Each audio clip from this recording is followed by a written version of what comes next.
ब्राह्मण जो होता है वो जन्म से होता है या कर्म से होता है? ये आजकल कई बार मन में लोग, नई पीढ़ी में लोग सवाल करते हैं। नहीं, जन्म से होता है। यदि शुद्ध ब्राह्मणी में ब्राह्मण के गर्भाधान से ब्राह्मण आ जाए जी। तो विद्या उसको अपने आप मिल जाती है। विद्या मार्केट में दोनों तरीके के लोग पाए जाते हैं, जो ये कहेंगे कि ब्राह्मण होना आपके कर्म पे डिपेंड करता है और इस प्रकार के भी लोग मिल जाएँगे जो ये कहेंगे कि नहीं, ब्राह्मण होना का मतलब ये है कि आप किसी ब्राह्मण के गर्भ से पैदा हुए हैं। दोनों तरीके के लोग उपलब्ध हैं मार्केट में। लेकिन बात ये है ना कि जो चीज़ें कही गई हैं कि ब्राह्मण कैसे बनते हैं या फिर क्षुद्र क्या कौन होते हैं, क्षत्रिय कौन होते हैं। अगर हम इनका इतिहास देखें तो इनके द्वारा ये कही गई वाक्यों के द्वारा क्या हुआ है? क्या हमारे समाज प्रोग्रेस हुआ है? क्या हमारे समाज के अंदर और बढ़ोतरी हुई है हर चीज़ को लेकर के? कहीं न कहीं हमें ये कैटेगरी वाला चीज़ जिसमें हमने ब्राह्मण, क्षत्रिय, वैश्य, शूद्र बाँटा, हिंदू, मुस्लिम और अगर हम बाकी धर्मों की बात करें तो कहीं न कहीं इंसानों को कैटेगरी में बाँटना इतिहास में अगर हम देखें तो हमारे समाज में उसका गलत प्रभाव ही पड़ा है। लेकिन अभी क्या है ना, अभी लोग इन्हीं कही गई बातों को एक नया लेबल लगा करके, नई चेपी लगा करके, नए तरीके से प्रस्तुत कर रहे हैं। हमें बता रहे हैं कि नहीं, जो इत हमारे ग्रंथों में कही गई बातें हैं, वो इसलिए कही गई थी। कहा कुछ भी गया हो, लेकिन उसका प्रयोग तो हमारे समाज में शोषण करने के लिए ही तो हुआ ना। अगर हम अ, इन कही गई बातों को रैशनैलिटी एंड लॉजिक के तराजू पर तौल कर देखें, तो इनका पलड़ा कहीं न कहीं हल्का पड़ जाता है कंपेयर टू जो हमारी मॉडर्न अ, विचार हैं इन चीज़ों को लेकर के कि कैसे हम इंसान को कैटेगरी वाइज़ ना बाँटें। क्योंकि हमने देखा इतिहास में और कई सारे एग्ज़ाम्पल हैं डिवाइड एंड रूल जो जो अंग्रेज़ों के आने पर भारत में हुआ। हमने ये देखा कैसे रेसिज़्म हुआ, काला गोरे के भेद पर कैसे भेदभाव किया गया।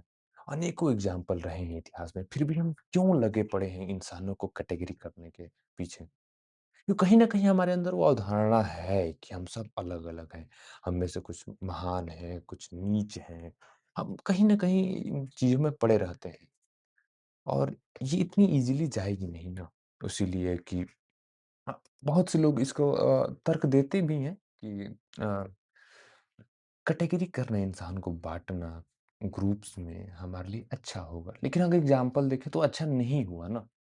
और अभी जितने लोग मॉडर्न में स्पिरिचुअलिटी के नाम पे या फिर किसी भी तरीके से इनको प्रोत्साहन दे रहे हैं या फिर एक नए लेबल लगा के बता रहे हैं कि ब्राह्मण वो है जो ज्ञानी है एंड क्षुद्र वो है जो घर के नीचे दर्जे के काम करता है, लाइटिंग साफ करना, अ, झाड़ू लगाना, रोड साफ करना, ये 2m दर्जे के जो कार्य हैं, नीचे दर्जे के कार्य ये करते हैं तो वो क्षुद्र हैं। आपने कैटेगरी वाइज़ बाँट करके जितना हानि किया है समाज में, अब उसके ऊपर आप चेपी लगा करके कह रहे हैं कि नहीं ये इसलिए कहा गया तो ब्राह्मण वो है जो ज्ञानी है।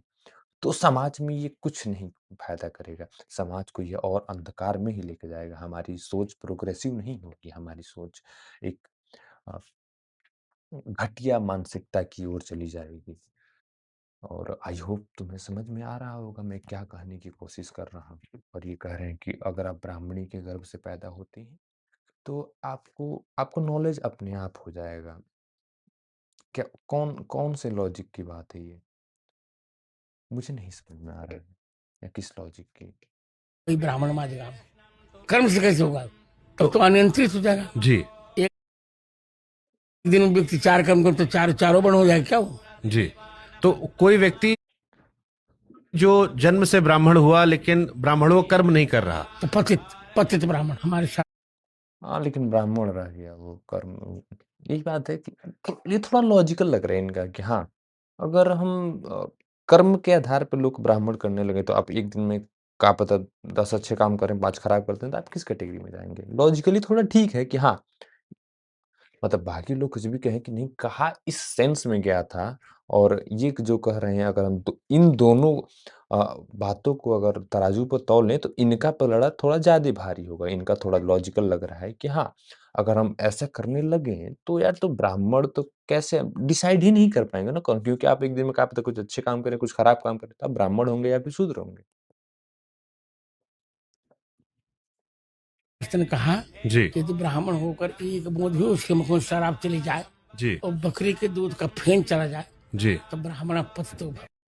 अगर आप पर्सनैलिटी और तार्किकता के तराजू पर तौल के देखें, तो हमें ऑब्वियसली नई मान्यताएँ जो लॉजिक और तराजू पर तौल करके बनाई गई हैं, उन्हें अपनाइए।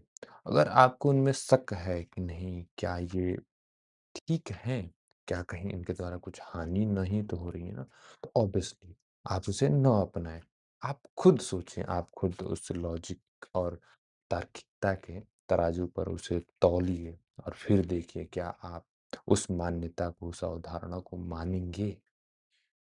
आई होप आपको कुछ ना कुछ सीखने को मिला होगा। मिलते हैं नेक्स्ट वीडियो में, तब तक के लिए बाय।